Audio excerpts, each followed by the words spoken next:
오늘은 성경 본문 로마서 1장 16절에서 17절까지의 말씀을 가지고 제목은 복음이란 무엇인가 라는 제목으로 하나님의 말씀을 여러분들과 함께 나누기를 원합니다. 올해는 마르틴 루터가 종교개혁을 한 지 500주년이 되는 그러한 해입니다. 1517년 10월 31일에 그 당시 가톨릭 사제였던 마르틴 루터는 비텐베르그 성벽, 소위 말하는 비텐베르그 대학 게시판에다가 95개조의 반박문을 붙입니다. 근데 그 95개의 반박문은 그 당시 교황이 죄를 용서해 줄 수 있다는 그 교황의 제사함과 또 면죄부에 관한 그 부분에 대한 질의 형식으로 거기에 대한 어떤 토론을 붙이기 위한 그런 어떤 형식으로 반박문을 그렇게 붙이게 되는 거죠. 그것이 1517년 우리가 잘 아는 종교개혁의 불씨가 되어서 지금까지 큰 어떤 역사적인 의미를 주고 있는 해이기도 합니다. 또 사건이기도 하죠. 우리 교회, 기독교회에서는 이 종교개혁이 일어난 이 사건 그리고 500년이 지난 지금이지만 굉장히 중요한 의미를 가지고 있는 그런 것으로 받아들이지만 사실 일반인들에게 또 아니면 교회에 나오는 교인들에게도 사실 종교개혁에 관한 이해는 많이 부족하고 또 더욱이 그 중요성에 대해서 우리가 가지고 있는 그런 어떤 가치를 잘 모르는 그런 형편이 일반적인 것 같습니다. 우리는 종교개혁이라고 하면은 언뜻 생각하기를 신교와 구교 사이에 일어난 어떤 교리적 논쟁 또는 신학적 분쟁이라고 생각하는 경우가 있습니다. 또 이 시대에 수없이 쪼개지고 분리되는 교회의 종파들을 보면서 종교개혁이라는 것도 그 당시 일어났던 것이 아닐까라는 회의적인 시각으로 볼 수도 있습니다. 그래서 종교와 종교인은 타락하면 늘 짜개지고 쪼개지고 분리되는 거 아니야? 이렇게 이야기하기도 하고요. 또 타락하면 종교가 의례 그렇게 되는 거야. 라는 어떤 마치 교훈을 하듯이 꾸짖듯이 이렇게 말할 수 있을 거라고 생각합니다. 특별히 예를 들면 나는 천주교 신자야, 가톨릭 신자야, 나는 개신교 신자야 라고 이렇게 말하면서 서로의 어떤 자기의 종교, 종파를 우월하게 생각하고 또 물과 기름이 섞이지 않는 것처럼 자기의 신앙 공동체만이 옳다고 주장하는 집단주의적, 종파주의적 어떤 빌미를 제공해주는 그러한 사건, 그런 어떤 것으로 느낄 수도 있을 거라고 생각합니다. 하지만 이런 모든 이야기는 그 속에 진정한 의미, 하나님께서 그 일들이 필연적으로 일어나게 하셨다는 그 의미를 잘 알지 못하고 내뱉는 말들일 수가 많다는 거죠. 우리가 500년이 지난 이 시점에서 그것도 우리의 역사도 아닌 독일 비텐베르크에서 일어난 한 사건에 대해서 우리가 관심을 가지고 기억해야 하는 이유는 먼저 첫 번째는 근본적으로 우리는 모두 한 뿌리에서 나온 하나님의 백성이기 때문에 그렇습니다. 또 더욱이 더 중요한 이유는 그것이 주는 복음이라는 의미 때문에 그렇다는 거죠. 이 복음의 의미를 모른 상태에서 믿는 개신교, 우리 또는 가톨릭, 천주교 모두 다는 지극히 위험한 것이고 또 우리의 마지막을 암울한 길로 인도할 것이 분명합니다. 저는 자기 자신을 소개할 때 저는 천주교 신자예요 라고 이야기하는 사람을 종종 봅니다. 하지만 그들이 말하는 그 신앙에 대해서 그렇게 많이 동감이 가지 못하는 것은 좀 우려 섞인 눈으로 볼 수밖에 없는 것은 제가 개신교 목사기 때문에 그런 것이 아니고요. 그 이유는 그들이 가진 믿음이라는 내용 속에 복음에 대한 이해가 많이 약하기 때문에 그렇습니다. 다시 말하면 복음을 잘 모르기 때문에 그렇다는 거죠. 되게 그런 어떤 종교적인 신앙을 가진 사람들의 신앙은 기독교, 가톨릭 이런 신자들의 신앙은 불교와 같습니다. 마음이 허할 때 한두 번 찾는 그리고 심적 평안을 누리기 위해서 또는 삶에서 닥치는 두려움을 떨쳐버리기 위한 하나의 어떤 도구로 하나님을 믿게 되는 거죠. 그들 또한 예배도 하고 봉사도 하고요. 섬김도 있고 물질의 헌신도 있습니다. 하지만 그 모든 행위가 불에 타버리는 아무것도 남지 않는 그러한 것이 되는 이유는 그들의 행위로 인해서 구원을 얻을 수 있다는 어리석은 착각 때문에 그렇습니다. 우리가 염두에 두어야 될 것은요, 사람은 양심의 가책을 받으면 받을수록 선한 일을 하게 됩니다. 이걸 언뜻 보면 되게 괜찮고 좋은 것 같이 보이는데요, 실상은 그렇지 않다는 거죠. 왜냐하면 그들의 선행이 자신의 죄를 가리는 도구로 사용될 때가 많기 때문입니다. 근데 사랑하는 성도 여러분, 여러분이 우리의 선행은 우리의 죄를 경감시키지 못합니다. 죄는 죄고 선은 선인 거죠. 우리가 선을 많이 하면 내가 지은 죄가 사라질 것이라는 생각을 해서는 안 된다는 거죠. 죄는 오직 여호와 하나님께서 사해 주시는 겁니다. 사람들은 죄를 더 짓기 위해서 또는 죄를 무마하기 위해서 선행을 할 때가 많습니다. 예를 들면 사회적으로 보면 악덕 기업들이라든지 또 불공정한 집단 또는 도덕적으로 타락한 정치인, 종교인 그리고 공인들 그리고 연예인들이 굉장히 큰 기부를 하는 것을 우리는 종종 뉴스를 통해서 보지요.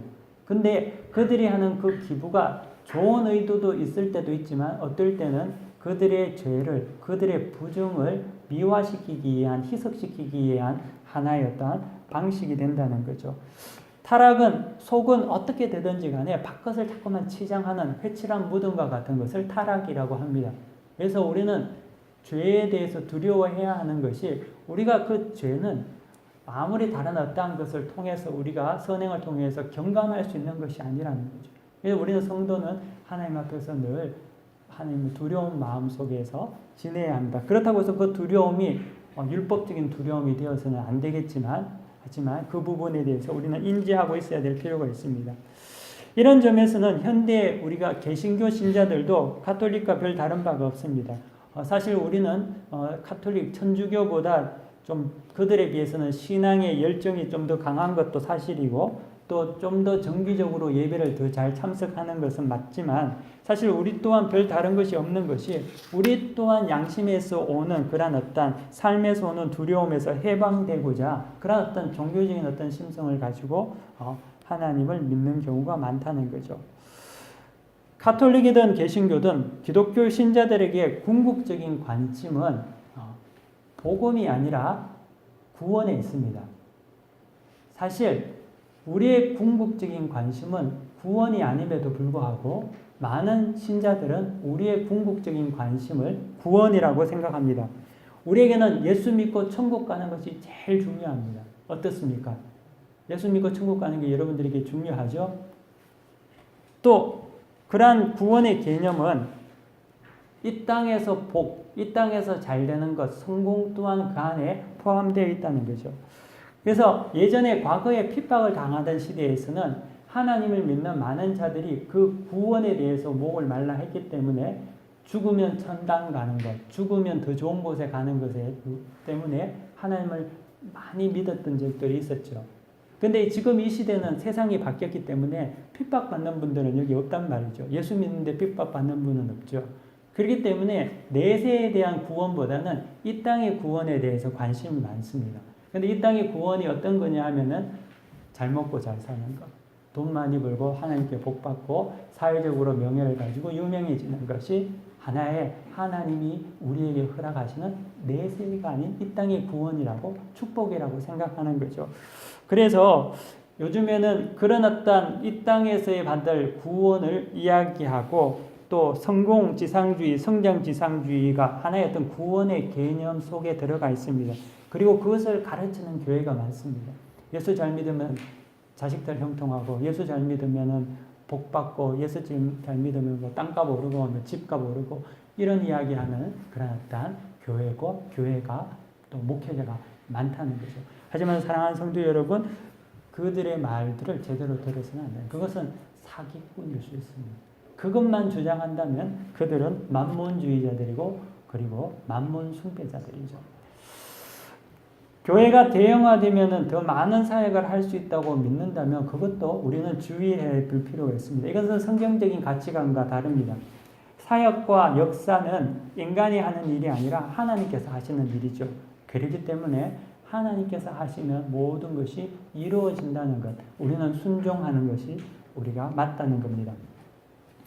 우리가 만약 구원만을 받기 위해서 신앙생활을 한다면 그것은 잘못된 거죠. 여러분들이 구원받기 위해서 교회 주일 성수하고요, 새벽기도 없지만 새벽기도에도 나가고 또 11조 생활하고 이런 것들이 구원을 받기 위한 하나의 어떤 수단이라면 이것은 잘못된 겁니다. 우리가 반드시 기억해야 하는 신앙의 목적은요, 구원이 아닙니다. 구원은 목적이 아니라 구원은 믿음의 결과이고 믿음의 열매로 우리가 받는 것이 구원이라는 거죠. 믿으면 구원받는 거지 구원받기 위해서 우리는 믿지 않는다는 거죠. 믿기 때문에 구원이 우리에게 선물로 주어지는 거지 구원을 받기 위해서 믿어준다면 믿게 된다면 그것은 이미 복음에 대해서 큰 오해에 빠지게 된 것이죠. 잘못 이해하는 것이 되고 만 겁니다. 이것이 복음이란 무엇인가의 첫 번째 단추라는 거죠. 복음을 이해한 첫 번째 단추가 믿음의 중심은 구원이 아니라 복음에 있다는 것입니다. 만약에 구원이 중심이 되면 어떤 일이 발견되느냐면요, 생기냐면 우리가 잘 아는 구원파, 통일교, 신천지, 이슬람, 불교 이 모든 것들이 구원을 위해서 믿는 종교거든요. 그래서 구원받기 위해서 자기의 목숨까지 버리게 되는 열혈당원이 되어야 된다는 거죠. 여러분 신천지를 보십시오. 또 여호와의 증인 여러분들 보시면요, 그들은 성경을 잘못 해석해서 14만 4천 안에 들어가는 구원받을 사람이 되기 위해서 자기의 인생의 모든 것을 바칩니다. 허비합니다. 왜냐하면 구원이 믿음의 목적이 되기 때문이죠. 그래서 어떤 쪽에는 이 구원을 얻기 위해서 덕을 땄죠. 소위 말하는 완전한 어떤 선을 행해서 구원을 얻기 위해서 거기에 대해서 자기 자신을 희생합니다. 또 한편으로는 구원을 받기 위해서 심지어는 과격한 근본주의자들 같이 순교하기까지도 하죠. 자살태를 해서라도 구원을 받기 위해서 그것도 불사르게 된다는 거죠.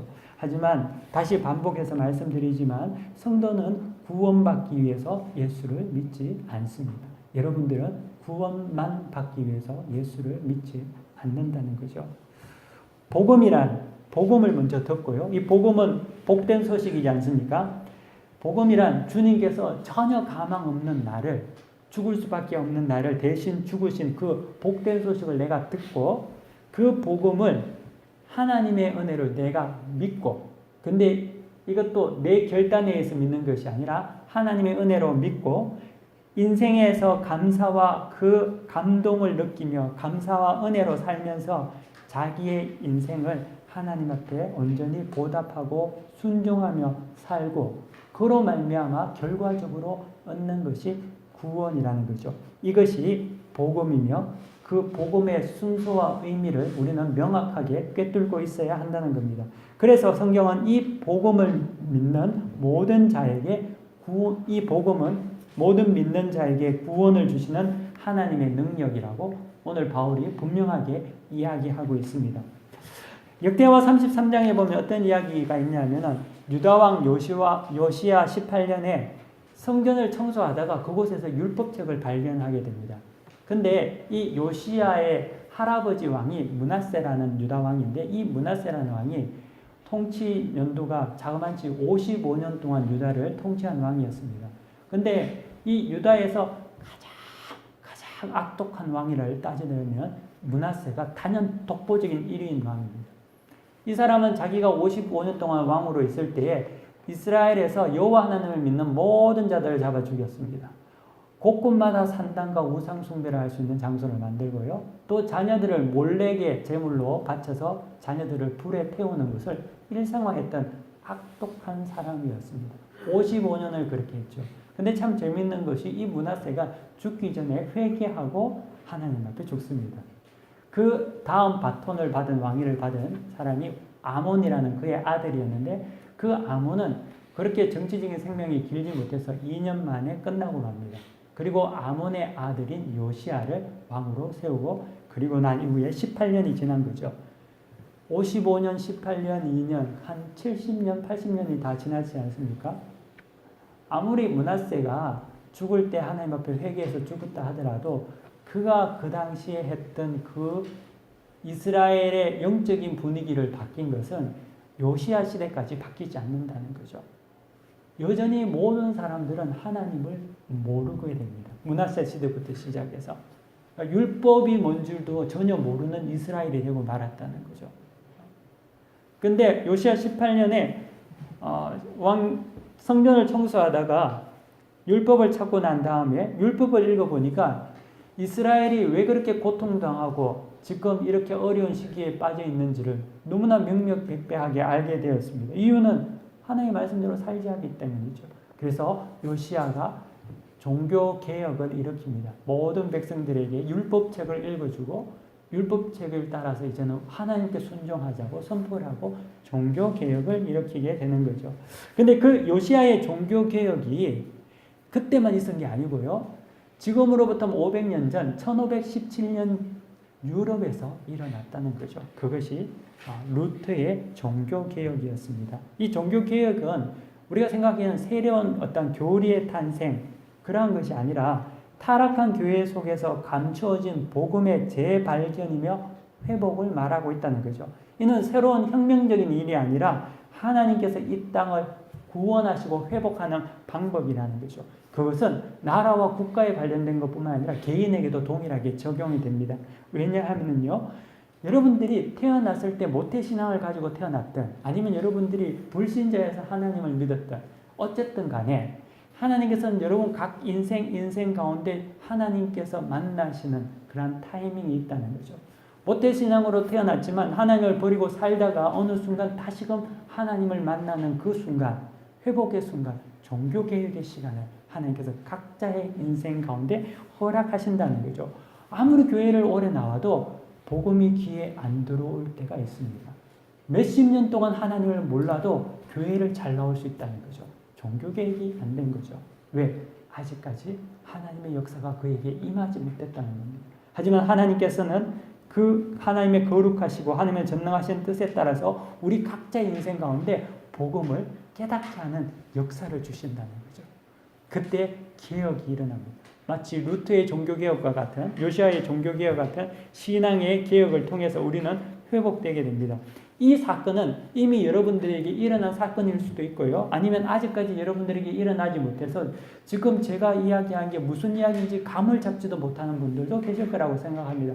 하지만 어느 순간에 하나님께서 여러분들에게 이루실 일입니다. 이 사실을 여러분들이 기대해야 한다는 거죠. 500년 전 마르틴 루터에게는 풀지 못하는 한 가지 난제가 있었습니다. 그것은 하나님의 의라는 개념이었는데요. 오늘 우리 성경 본문에도 보면은 17절을 보면 복음에는 하나님의 의가 나타나서라고 하는 것이었습니다. 복음에는 하나님의 의가 나타난다고 오늘 로마서 1장 17절에서 이야기하는데 루터에게 이 하나님의 의라는 것은 당시 그가 그 사회, 유럽 사회 속에서 배웠던 신학 사상 가운데 그의 어떤 하나님의 의라는 의미는 당시에 영국의 오캄이라든지 스페인의 가브리엘 비엘이라는 유명한 신학자들이 이야기했던 하나님의 공정성을 말하는 것이었습니다. 즉, 이 하나님의 공정성이라는 것이 뭐냐 하면은 하나님은 인간과 약속을 했는데 그 언약을 하고 난 이후에 사람이 하나님의 언약을 잘 지키면 그 사람은 하나님께서 축복하시고 그들을 하나님의 백성으로 삼으시고 근데 그 하나님으로 백성을 삼으시는 것은 빈부귀천하고 전혀 관계없이 하나님의 약속을 얼마나 제대로 잘 지키느냐에 따라서 하나님께서는 그들을 의롭다고 칭한다는 것이죠. 이게 하나님의 공정성이라고 이해했고 그것이 하나님의 의였습니다. 근데 루터가 여기서 굉장히 심각한 고민에 빠지게 됩니다. 그것은 뭐냐면 만약에 내가 여러분들이 죄인이라면 어떡할 거냐는 문제라는 거죠. 왜냐하면은 하나님의 언약을 잘 지키는 의롭다 하신다 했는데 만약에 죄에 깊이 빠진 나머지 도무지 그 약속을 지킬 수 있는 조건이 안 된다면 그게 안 된다면 어떡할 거냐 말이라는 거죠. 만약에 어떤 사람이 하나님의 법을 따라서 잘 지키며 살면은 전혀 그 문제가 없죠. 근데 그 법대로 지켜서 살지 못하는 사람이 있다면 그 사람은 어떻게 되느냐 라는 문제가 되는 거죠. 왜 그러냐면 루트 자신이 후자라고 생각했기 때문입니다. 자기는 도무지 하나님의 법을 제대로, 물론 그가 수도원 생활하면서 정말 하나님의 말씀대로 살려고 했지만 하면 할수록 자기가 죄인이라는 것을 벗어나지는 못했다는 거죠. 죄 짓는 것을 멈추기만 하면 의롭다함을 받을 수 있는 사실은 너무나 쉽지만 그것은 사실 장님에게 너 눈 뜨면 내가 1,000,000원 줄게 하고 똑같은 이야기였거든요. 루트에게는. 자기에게 너무나 불가능한 일이었습니다. 여러분들이 우리가 주일날 교회에서 떠나면서 제가 여러분들에게 격려하고 축복하고 또 말씀으로서 격려하면서 카톡도 보내고 기도 생활 잘 하시고 말씀 생활 잘 하시고 또 교회에서 봉사하고 또 교회뿐만 아니라 세상에서도 동일하게 잘 섬기시고 그리고 6일 동안 거룩한 삶을 사시고 준비하시고 주일날 모이시고 여러분 이렇게 여러분들이 온전히 순종하고 살면 문제가 없는 겁니다. 그런데 도무지 그걸 못한다는 데 있다는 거죠. 늘 하나님의 말씀대로 살려고는 하는데 안 된다는 데 있습니다. 모르는 게 아니라는 거죠. 또 그렇게 하고자 노력을 합니다. 그런데도 못한다는 거죠. 그래서 신앙생활이라는 것이 늘 어둠에 덮여있는 지하실과 같이 느껴집니다. 하나님 앞에서 자기 자신이 좀 의인이라고 이야기를 하고 싶은데 도무지 말을 할 수 없습니다.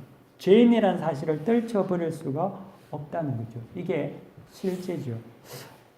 또 어느 순간에는 하나님의 말씀에 좀 순종해서 우리도 살아봅니다. 그렇죠? 그래서 기도 생활도 막 기쁨으로 하고요.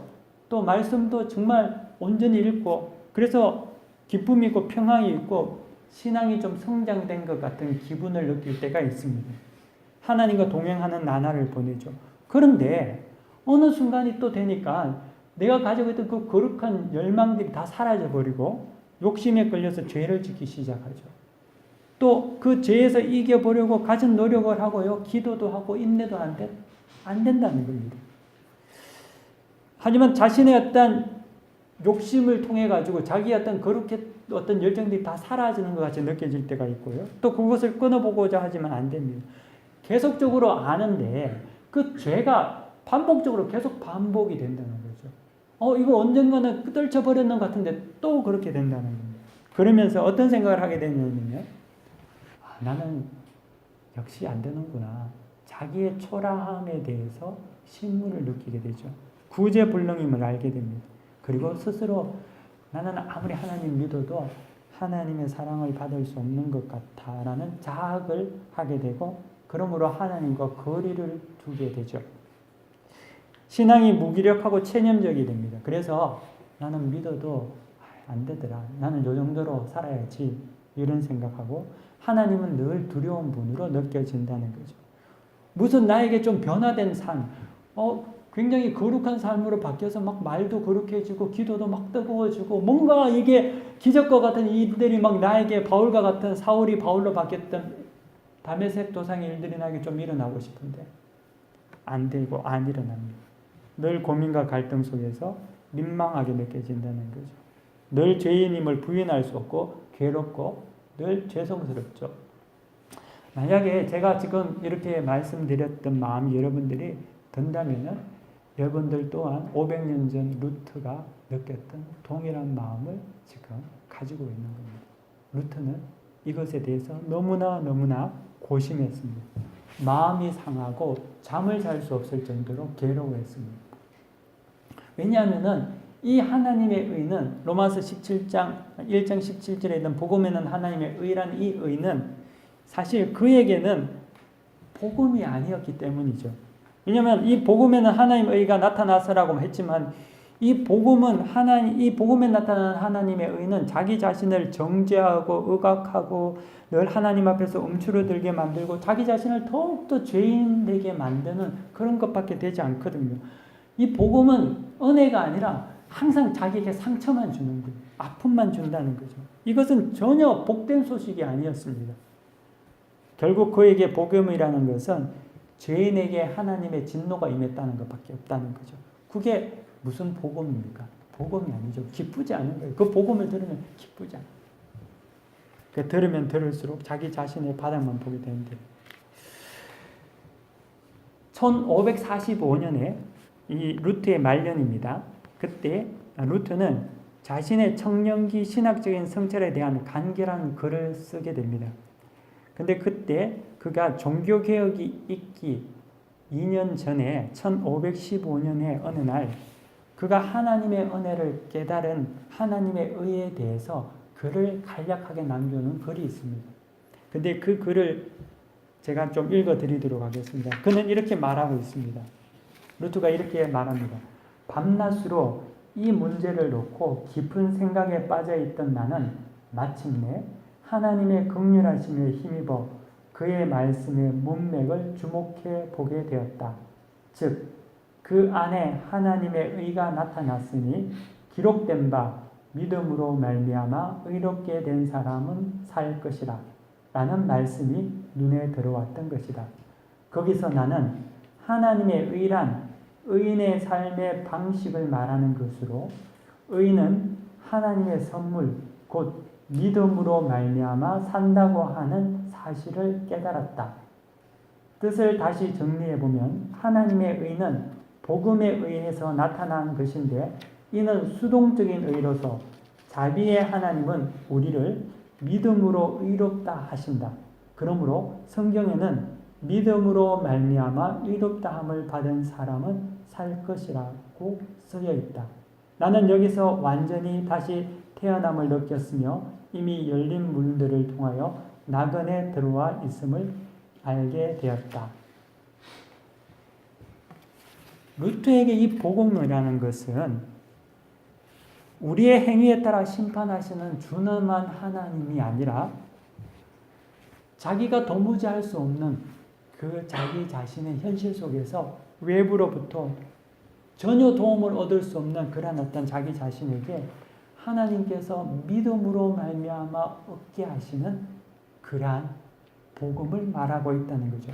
다시 말하면 우리의 죄성은 하나님의 의를 성취할 수 없습니다. 여러분들이 정말 교회 생활을 잘하고 정말 하나님 말씀에 순종하고 여러분들이 정말이라는 말을 여러분들 잘 이해해야 되겠지만 각자의 나름대로 상대적이겠지만 그렇게 한다 하더라도 하나님의 의, 구원을 받을 만한 가치에 이룰 수 없다는 거죠. 우리의 어떠한 행위를 통해서도 하나님의 뜻을 이룰 수가 없다는 것입니다. 그것은 교만이라는 거죠. 감옥에 잡혀서 판사가 말하기를 보석금 1,000만 원 가져오면 나가게 해준다고 합니다. 근데 만약에 1,000만 원이 있으면 내고 나가면 되죠. 아니면 내가 1,000만 원 없으면 우리 부모님이 1,000만 원 있든지 친구가 1,000만 원 있으면 빌려서라도 내면 나갈 수 있는데 문제는 1,000만 원이 없다는 거죠. 1,000만 원이 없는 게 아니라 100만 원도 없고요. 1,000원짜리 단돈 한 장도 없는 겁니다. 그러면은 판사가 나에게 1,000만 원 주면 감옥에서 내보내겠다는 말이 복음이겠습니까? 전혀 복음이 아니죠. 그것은 더 고통스러운 말일 뿐이라는 거죠. 그래서 그것을 누가 대신 내어줘야 하는데 그 대신 내어준 이가 예수 그리스도라시는 거죠. 십자가의 은혜로 우리를 대속하셨다는 겁니다. 그것이 복음, 복된 소식이라는 거죠. 우리의 행위나 절제나 선행으로 가당치도 않는 죄 씻음을 오직 하나님의 은혜로 말미암아 주어진 것을 믿는 것. 이 믿음으로 말미암아 의롭다함을 받는다는 것입니다. 이것이 복음이라는 거죠.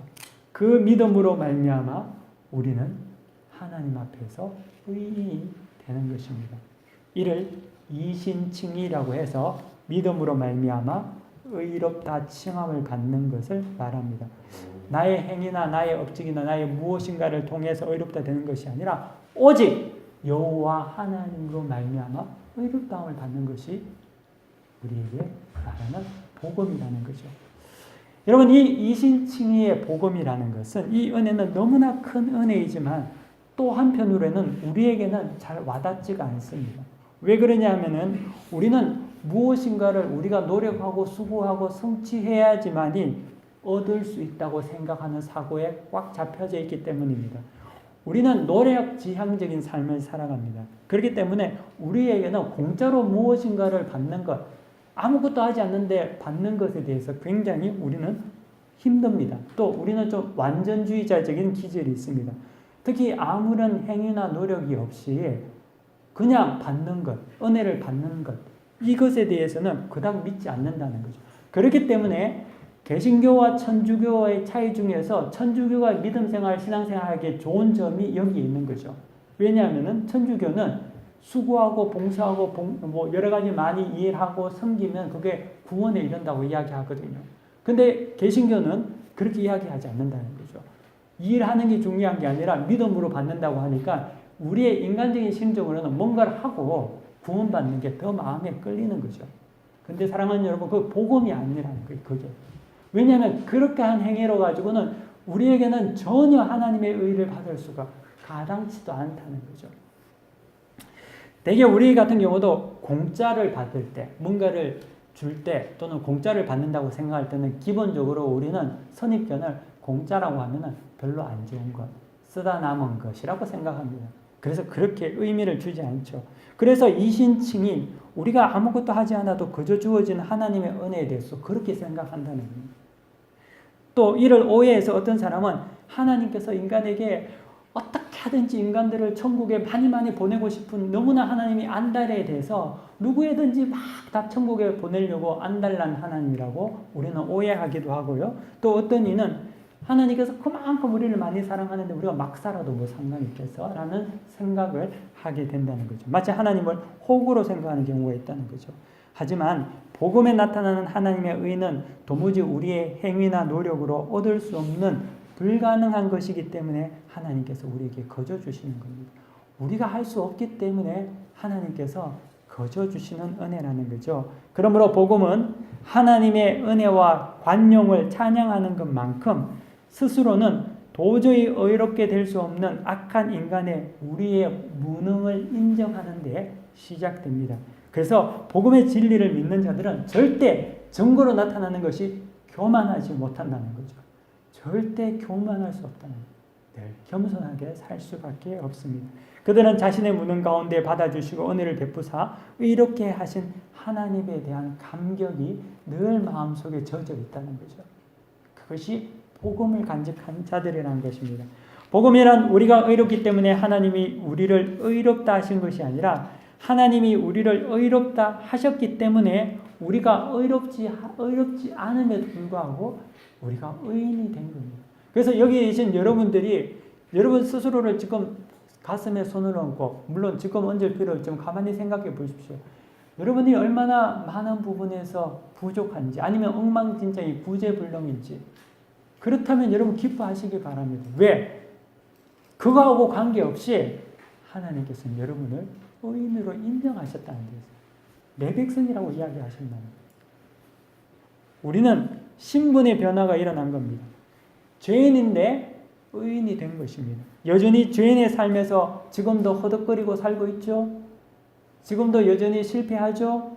지금도 잘 안 되죠? 하나님이 그럼에도 불구하고 의인이라고 하신다. 예수님께서 십자가 선상에서 다 이루었다 한 게 예수님의 사역을 다 이루었다는 의미와 동시에 지금 우리 2017년에 살아가는 우리 모두에게 그 피, 예수님의 피의 역사가 동일하게 적용돼서 여러분 지금 여러분들에게도 이미 이루어진 거죠. 하나님의 역사가 우리 가운데 이미 와 있다는 거죠. 또 동시에 우리는 또 가야 하는 것이죠. 길거리에서 돌아다니는 거지를 왕이 보고 데리고 와서 자기의 왕자로 삼았습니다. 속은 완전히 거지입니다. 뭐 행동도 하는 것이 거지입니다. 그런데 이제는 거지가 왕자가 됐죠. 그러면 이 거지가 이제 어떻게 해야 합니까? 왕자의 자리에서 거지같이 살아야 될까요? 그렇지 않죠. 이제는 왕자같이 살아야 합니다. 믿음으로 우리가 의롭게 함을 받은 자들은 자신의 신분의 변화뿐만 아니라 이제는 우리의 신분에 걸맞는 삶을 살게 되는 거죠. 이것을 우리는 성화라고 이야기를 합니다. 이신칭의, 칭의는 외부로부터 역사하시는 하나님의 선물이죠. 하나님께서 우리에게 주신 선물이지만 동시에 이제 안에서 역사하시는 하나님의 역사가 성화라는 거죠. 그래서 우리가 이제 예수를 믿어 복음을 깨달아 알면 여러분의 내면 속에서 예수쟁이의 신분에 걸맞는 성화의 삶이 일어나게 된다는 거죠. 그래서 여러분들이 거룩해지고 싶기 원하고 말씀을 사모하고 기도하기를 원하고 주일에 대한 사모함이 있고 이런 열정들이 일어나는 것은 이미 믿음으로 말미암아 의롭다함 받는 우리가 그 속에서 이전 성화의 삶을 통해서 하나님과 가까워지려는 그러한 현상들이라는 겁니다. 근데 이것도 여러분들이 우리가 잘 이해해야 되는 것이 이 성화의 삶을 통해서 하나님 앞에서 속에서 자원하에서 일어나는 모습과 구원을 얻기 위해서 소위 말하는 율법을 통해서 뭔가를 행해서 구원을 얻기 위해서 뭔가를 지키는 것도 보기에는 똑같이 나타난다는 데 있습니다. 하지만 여러분들 이 뉘앙스를 영적인 뉘앙스를 잘 이해해야 합니다. 전자는 틀린 것이고 후자가 맞는 것이라는 거죠. 그러므로 이 복음이라는 것을 이 복음이 우리에게 이제 임했고 또 이 복음에 하나님의 의가 나타나서 우리가 믿음으로 믿음에 이르게 하나니 기록된 바 오직 의는 믿음으로 말미암아 살리라 라는 바울의 복음에 대한 온전한 가치 그리고 이해가 우리에게 주어진 것입니다. 사랑하는 성도 여러분, 이 복음을 여러분들이 온전히 소유하시고 마음속 깊이 와닿고 이해하는 그러한 은혜가 있기를 원합니다. 또 이제는 하나님의 은혜 가운데서 의인된 사람이 되었으니 성화의 삶을 통해서 여러분들이 이 땅에서 승리하시길 바라고 어디에서든지 하나님을 의지해서 온전히 살아가시는 성도들이 되시기를 간절히 축원합니다. 다 함께 기도하겠습니다.